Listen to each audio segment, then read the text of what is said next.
there's a great battle in the world, a great war, a great struggle, a great heavenly wrestling match that is ripping at the souls of all of humanity. And it is the balance between life and death, heaven or hell, eternal bliss or eternal torment. It is the most real war we've ever faced in our time and in our history, and that is the war over the truth. The Bible and Jesus made it very clear to us all when Jesus himself said probably the most controversial thing in the history of the world, when he says, "I am the way and the truth and the life. No man comes to the Father but through me."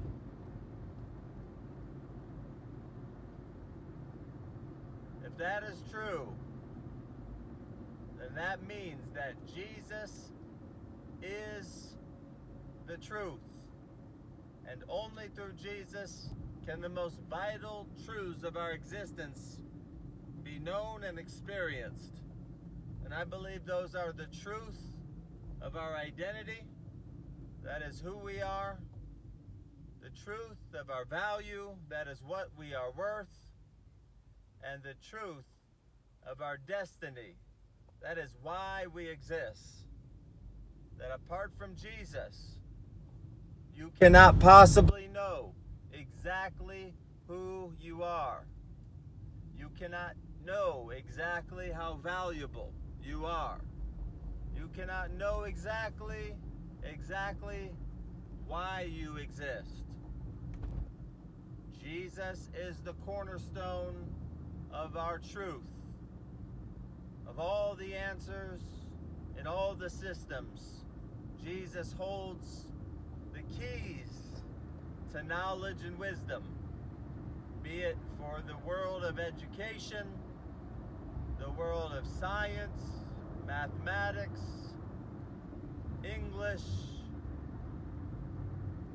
language, the truth about love, the truth about relationships, the truth about medicine and health, the truth about business and interactions with people, guides to products and services, truths about what we need or don't need, the truth about what we're capable of doing and capable of not doing, the truth about life and death, heaven and hell, what is the right system of religion and what is erroneous. Jesus is the truth, my friend, and I believe that to be so, and that's where that's the hill that I'm standing on. I'll put it that way. I'm standing on the hill of Jesus. I'm standing on the hill of grace. Salvation is by grace. It is a pure, unadulterated, unconditional gift of God through the gift and the offering of Jesus Christ. I have come to know my identity. I've come to know my value. And I've come to know my true destiny. Interestingly, the Bible actually says that grace and truth came through Jesus. So the truth is on the side of grace. Grace came as a revelator, and grace is a person. Jesus is grace, and grace is it's a person and it's a thing. Grace is a revealer of the truth, and grace came to reveal to humanity its true identity, its true value, its true purpose. Grace did not come to expose a man in his sin, but to remove the sin, to expose who the man is in truth. Grace did not come to condemn you, but to reveal you to you. Where the law could only kill you, grace has the power to restore you to life. Where the law speaks to you of what you deserve, the grace of God through Jesus speaks to you of what you're worth.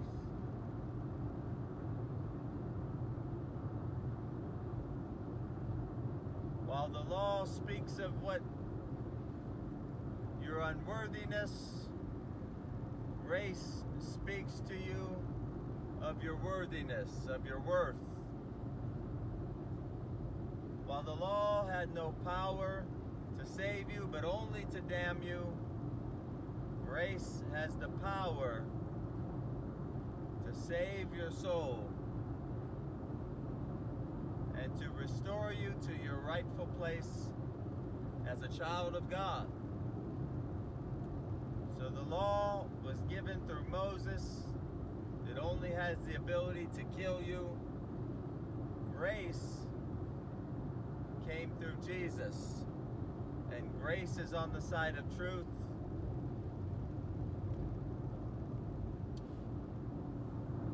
And grace is speaking to you today of who you really are as a spiritual child of God, as one whom He so amazingly loves, so highly values, and so powerfully has destined you.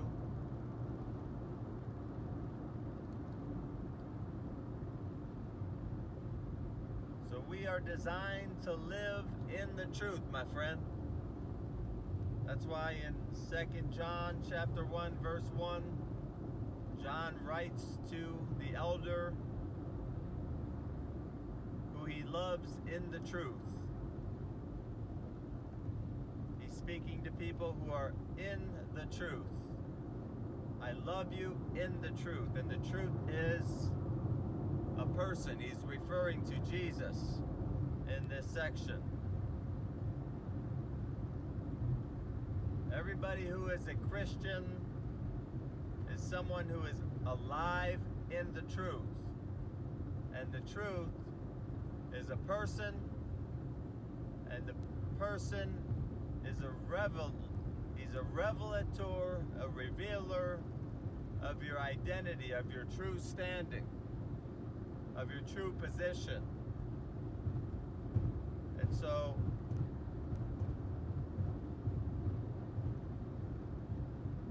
Jesus came to purchase me back into a standing with Him. So it is imperative, if I want to manifest the destiny, the blueprint for which God has designed me, I must be in agreement and perfect alignment with what the truth has said about me, what the truth is speaking over me. If Jesus is the truth, and the truth came in grace, and grace is a gift, and it's the power of God of salvation to restore an identity, why would I ever side with the lie? Why would I listen and give more power and authority to the lies that I believed about me, that others have thought about me and proclaimed over me, that I am who I am based on what I've done in life, what I haven't done in life, what people think of me, the image that they cast upon me? Why would I live in accordance with a lie when Jesus came to restore my soul to a truth that is powerful, that I have a title deed for, that I am now a legal heir of God, a righteousness of God, a child of God. And it's not about worthiness or unworthiness. We need to drop that language from our vocabulary. Jesus never came based on your worthiness or unworthiness, whether you deserved it or not. He came because you were worth it, actually. Jesus never made it a matter of deserving or not deserving. Let me clarify that. Forget the unworthiness and worthiness. Jesus did not make it about people who did not deserve it. We have made it about that. The grace of God is not about whether you deserve it or not. So knock it off. Knock that language out of your vocabulary. Take it out of your mind. Cross it off your Bibles. Wherever it says unmerited favor, put an X over it. Grace is not about deserving or not deserving. Grace is about your value. Grace is about your worth. Grace is about who you are to Him.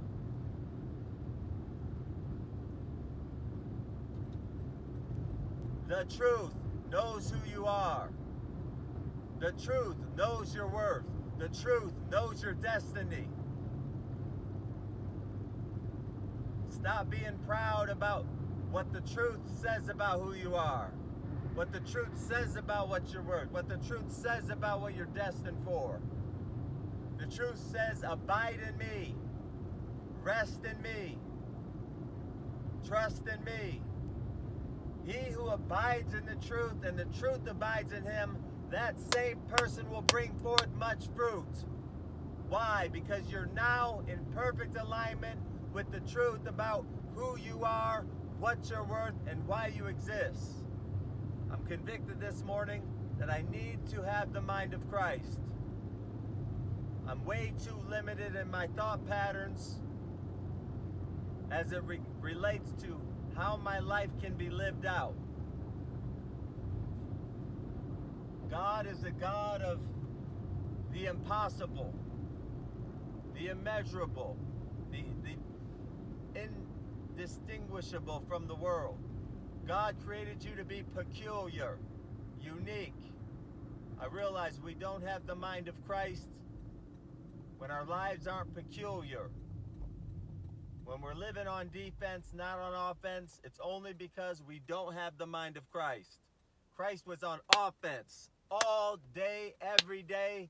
He was all offense, destroying the works of the devil, winning in health, winning in his soul, winning in his relationship with the Father, winning when it comes to teaching, serving, healing the sick, raising the dead, casting out demons, teaching, proclaiming, ducking and dodging evil people, the Pharisees, the Sadducees. All Jesus did was win. And that must be our mindset too. Losing is not in our vocabulary. All we do, all we see today is wins. Because this is the victory that overcomes the world, that we believe the truth. I am an overcomer. I am more than a conqueror through him who loves me. He who lives in me is greater than he who lives in the world. If God is for me now, who can be against me now?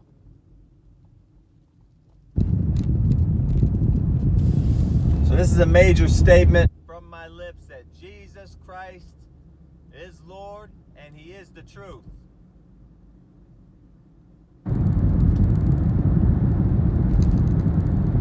He is the truth. That's what it means to be a believer. You're not going to back down from who Jesus is. He is my truth and he is the truth. I'm not going to apologize. I'm not going to say it's okay for you to believe in what you want to believe in. It's not okay. Because in whatever it is you believe in, you don't have the truth.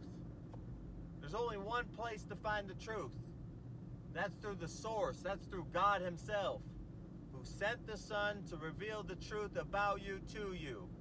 Only through his death on a cross can you be restored to the truth about who you are. Only through faith, putting my belief into Jesus Christ, do I experience the power of God unto this salvation of my soul, where now I'm an ambassador of God. Now I become a warrior. Now I'm a child of God. Now I'm walking in his pleasure. Now I'm walking in his acceptance. What other religion or belief system has this in the world? Nobody. Nobody's got it. Only one place. It's in Jesus. The truth about you is only in Jesus. The true value, the true destiny is only in him. Why? Because he's the one that wove you in your mother's womb. He has authority over you. He has the authority over your eternal destiny. He ordained you. You didn't. He designed you. You didn't. He created your eyeballs. Everything about you is a gift. Your whole life is a grace. Every breath you breathe is a grace of God. So don't suppose that your life is your own. Nothing belongs to you. You were bought with a price. Praise God, today is the day of salvation. Today's a day of celebration. Today's a day of victory. Let the grace of God be unleashed on earth in a new mighty way. That not only do we know the truth, we are now entering the experience of becoming the truth. The truth is a person to become. More than just information to be known. The truth is a powerful transaction with heaven that you might become the truth of God. A true representation. A true bearer of the image of God. Without deviation. Without compromise, without negotiations. The truth is, the children of God are royalty. They are righteous. They don't struggle. They're not goofy. They don't fumble around. They're not uncertain. They're not wishy-washy. They're not trying to figure it out. They have it figured out. They're walking in the power of God. They're seeing the manifestation of the light of the world. They're destroying hell as a lifestyle. They're seeing the works of Jesus. They're a billboard of victory everywhere we go. And I gotta go. Jesus is the truth. And outside of him, you can make your stand. You can experience some semblances of success. But you can't have it all outside of Jesus. But in Jesus, you can have it all. You have access to it all. You're ordained and designed to be the exact representation of God's image on earth. Fullness of confidence. Assurance. A hope that is based on a surety. That for you, an eternal hope for life has been paid for. It has been purchased. The title deed has been made available. And that is the source of my confidence. That is the source of my trust. That is the source of my peace, my joy, my identity, and my future.